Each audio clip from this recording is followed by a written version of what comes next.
What's going on, my fellow wealth creators? Matty Guys here. In this video, I'm going to talk about 4 specific reasons why infinite banking is such a powerful strategy.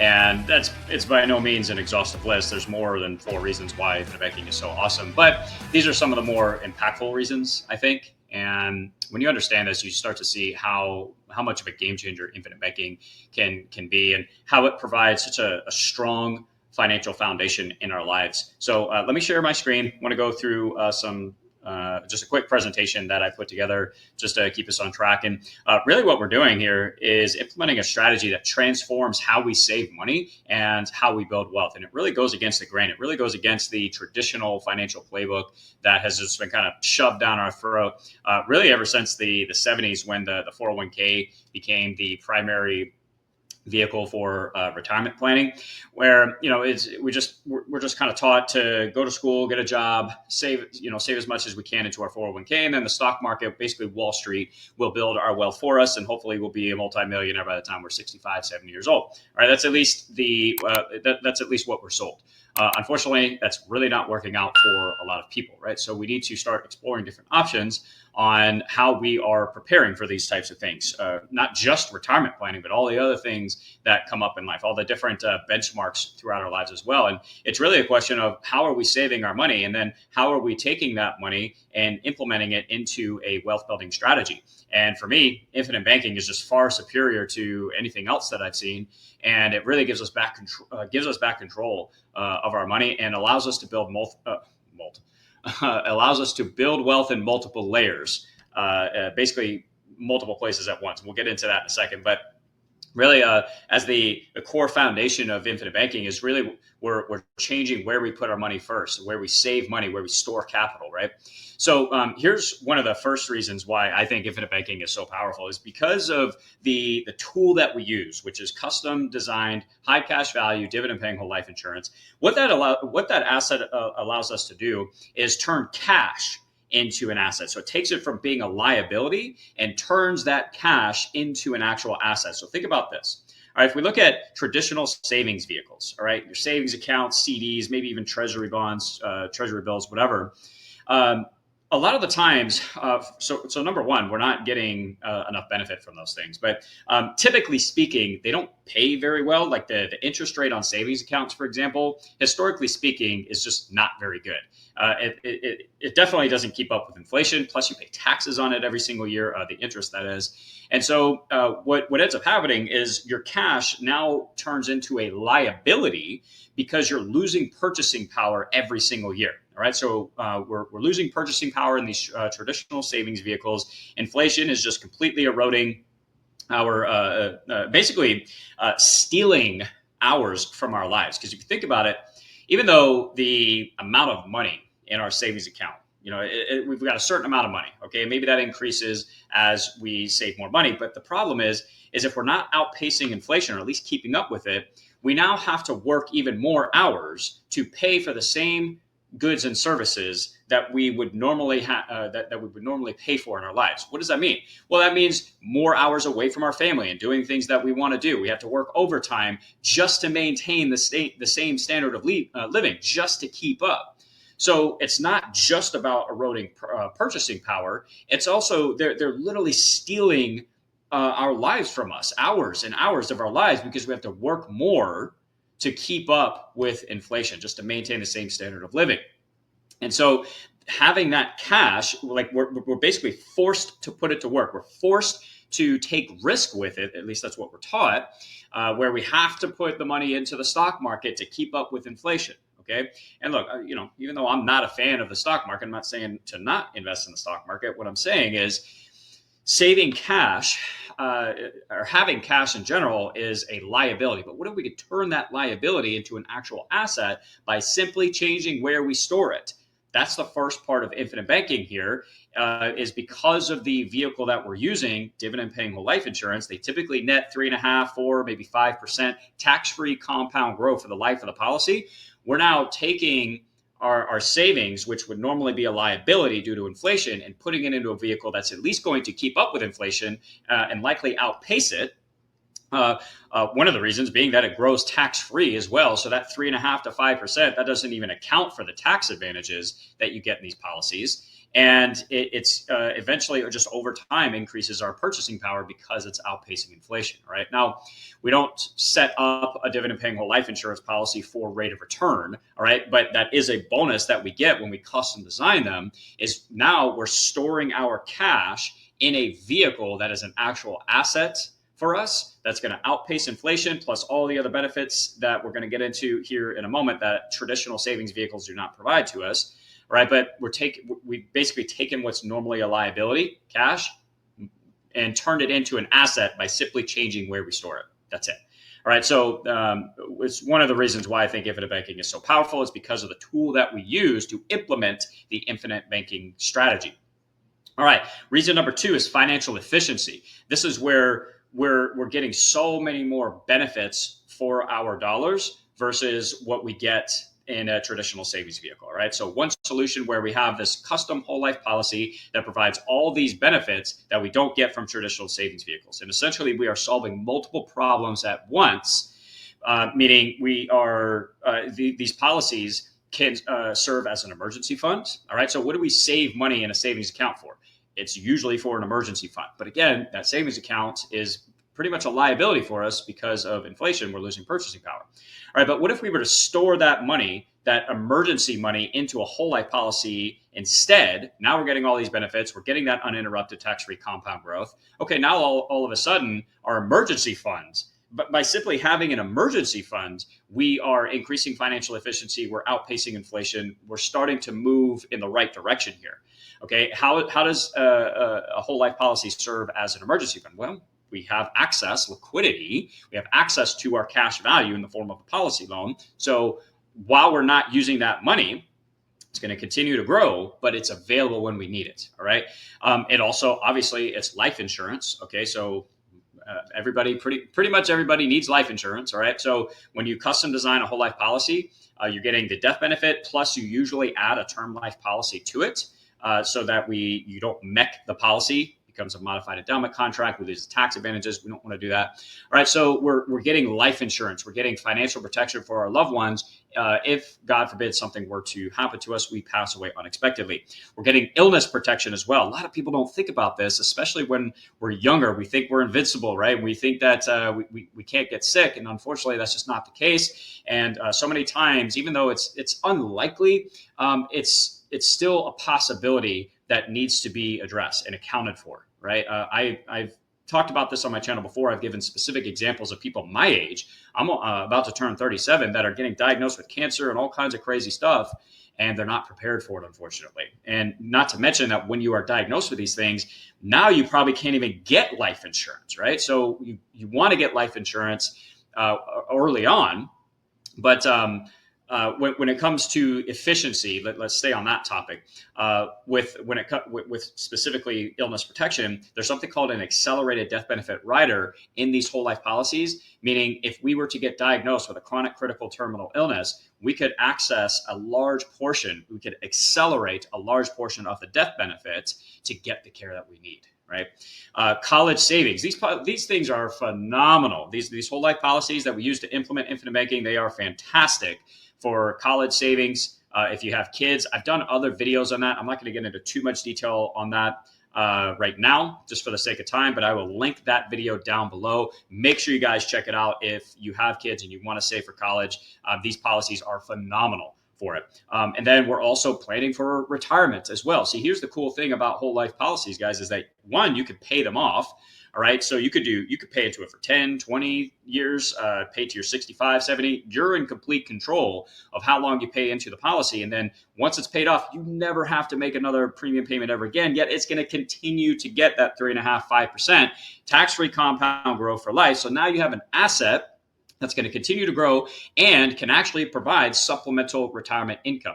All right. Now, there's a couple of different ways of doing that. You could turn your dividend into paid in cash. You could take policy loans. You got to be careful not to over leverage the policy and have it lapse. We definitely don't want to do that. But also, it gives you permission to spend your other assets in retirement as well. Acts as a great volatility buffer. So again, the point I'm making here is the efficiency that we create with the same dollars by simply changing where we store our money, where we save and store our capital.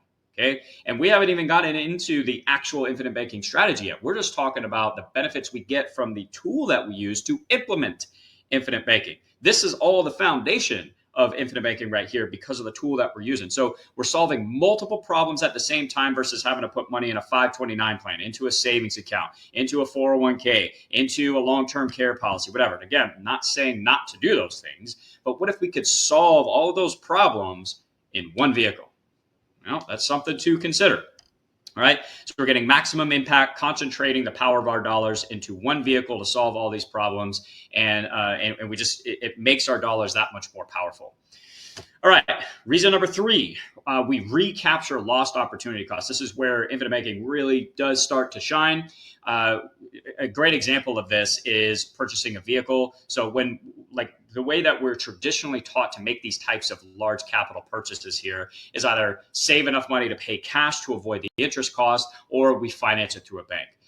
You can do those, but if there's a third way, if there's a much better way to do it, why would we not explore that? And I'm going to give you a real life example of it in a second. But basically, what we're doing with infinite banking is we're starting to take back control of that banking function in our lives, where instead of going to a traditional bank to finance something like purchasing a vehicle, we changed where we saved our money. All right. And where we store our capital, it's been building up. Now, all of a sudden, we have enough cash value in our policy to borrow against it to purchase the vehicle. Now, why would we do that? Well, number one, when we borrow against our cash value to do that, our money is going to continue to grow, get that uninterrupted tax-free compound growth, because it's a policy loan against the policy. We're using the life insurance company's money to purchase the vehicle, to purchase something we were already going to purchase anyways. Why not purchase it in the most efficient way possible? Okay, so our money is going to continue to grow as if we never touched the money in the first place. That's number one. All right, number 2, we like every time we make a payment to repay that policy loan back, we're restoring that cash value that is available to us immediately. All right, try calling up your bank and saying, hey, that payment I made for the car last month, I need that money back for an emergency that came up. Not going to happen. Every time you make a payment on your policy loan, though, that money is instantly restored in cash value, similar to a line of credit, ready for you to be able to use again. So it's growing as if you never touched the money. And every time you put money back into it, you're basically putting money back into your own banking system that you can utilize all over again. All right. There's a few other reasons that I really like using infinite banking for purchasing vehicles. But suffice it to say that, like, if we're going to save money to purchase a vehicle, why not save that money in the most efficient vehicle possible that solves all these other problems? But then when I go to purchase the vehicle, my money is going to continue to grow, as opposed to draining the savings account. And now all of that money is no longer earning interest for me. That is lost opportunity cost, guys. This is something that people don't consider. When you pay cash, you think you're saving money on the interest that you would pay to a bank, and technically that's true. But you're also not accounting for the interest that you lose, the interest earned that you lose by spending that cash and not putting it in a vehicle that gets uninterrupted compound growth. Let me show you a real life example here. Right. This was the very first thing I did with my policies. This was my first introduction, my first experience with infinite banking, where I had saved up money. I saved up a good amount of money. I wanted to purchase a vehicle, but instead of paying cash for the vehicle, like I've been taught my entire life, I put that cash into a policy first, because now I know I'm going to get uninterrupted tax-free compound growth for the rest of my life, period. If I had spent the $28,000, that money is gone forever. I'm saving a little bit of interest that I would pay to the bank, but I literally would lose over $135,000 over 40 years, guys. I've run the math on this. I'll link that video down below as well if you want to see the numbers in action. And if the only cost to doing this is paying a little bit of simple interest on my policy loan, I'm going to do that all day long to save hundreds of thousands of dollars, basically recapture hundreds of thousands of dollars over my lifetime. And this is just assuming that the $28,000 would have earned 4% over 40 years. It would turn into $135,000, guys. And my policies earn roughly 4% tax-free. So those were the numbers that I used. And that's how I came up with the number of $135,000 over 40 years. It's pretty freaking crazy. Here's another powerful aspect of infinite banking using these policies is that oftentimes we get lower interest rates.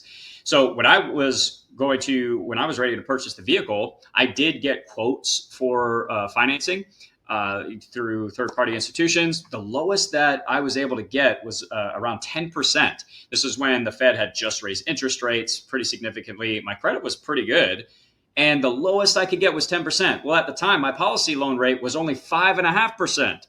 So now I'm saving an incredible amount of interest as well by becoming my own bank, setting up this infinite banking or implementing this infinite banking strategy versus giving my money to a third-party institution, right?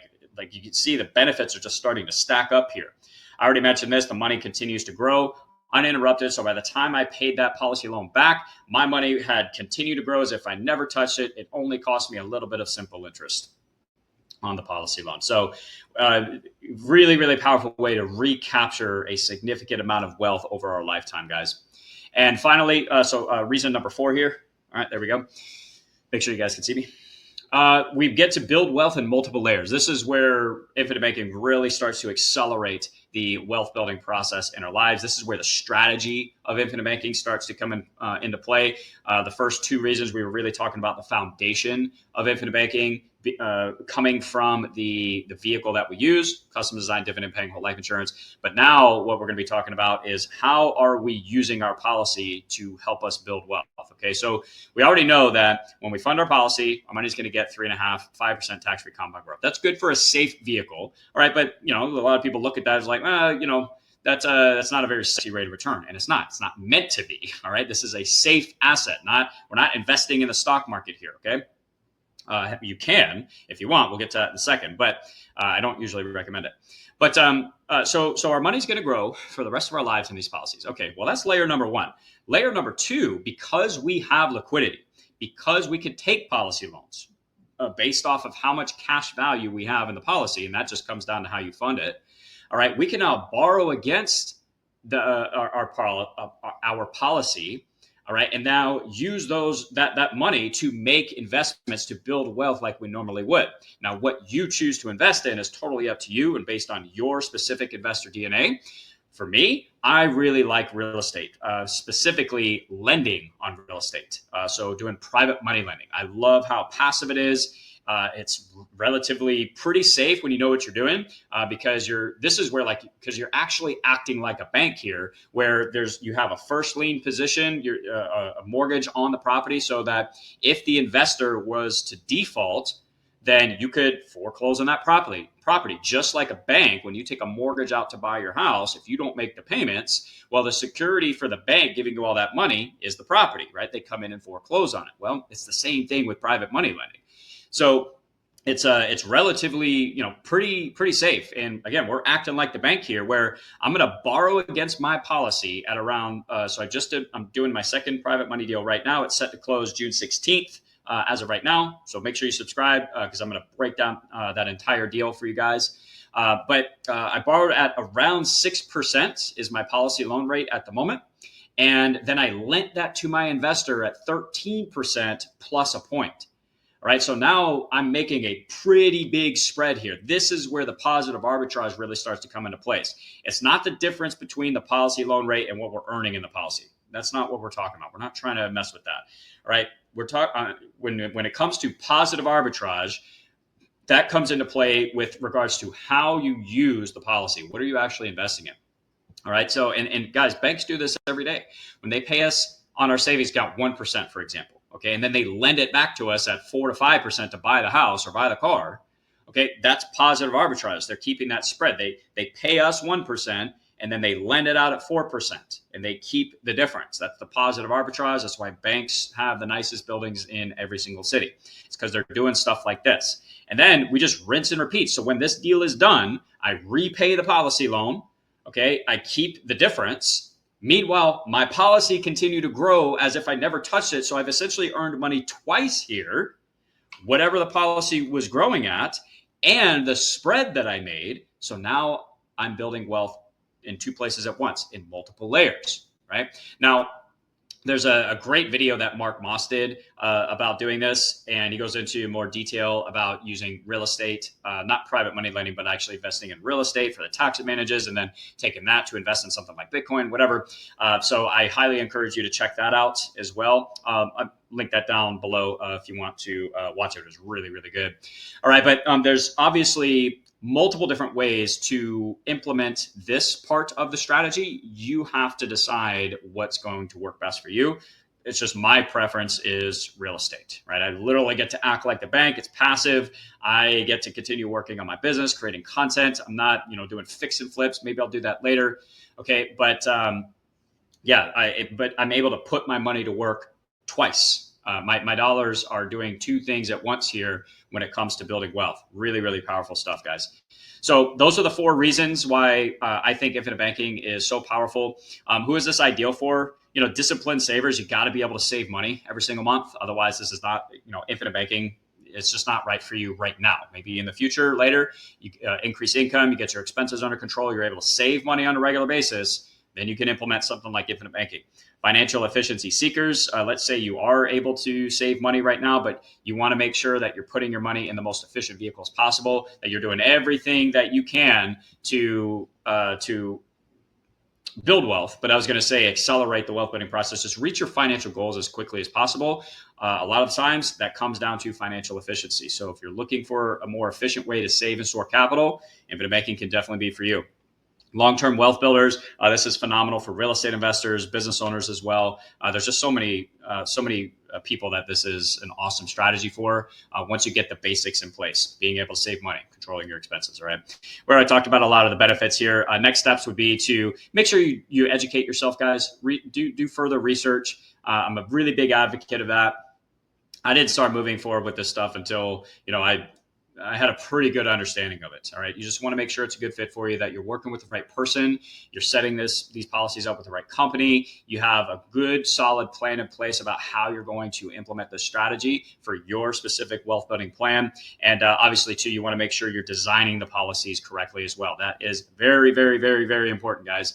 And I guess, one of the most important parts of this is who you work with, because that person is ultimately going to design the policy for you. But you need to understand how that works so you know what you're looking for. Because I have seen policies set up that were supposed to be for infinite banking, but they were set up horribly and people are pissed off, and it's not a good situation. So make sure you're working with the right person. I will link some additional trainings down below about how I design my policies specifically for infinite banking. That should give you a really good foundation for it. So anyways, go ahead and wrap up with that. Hope this was helpful, guys. If you have any questions, drop them down in the comment section below.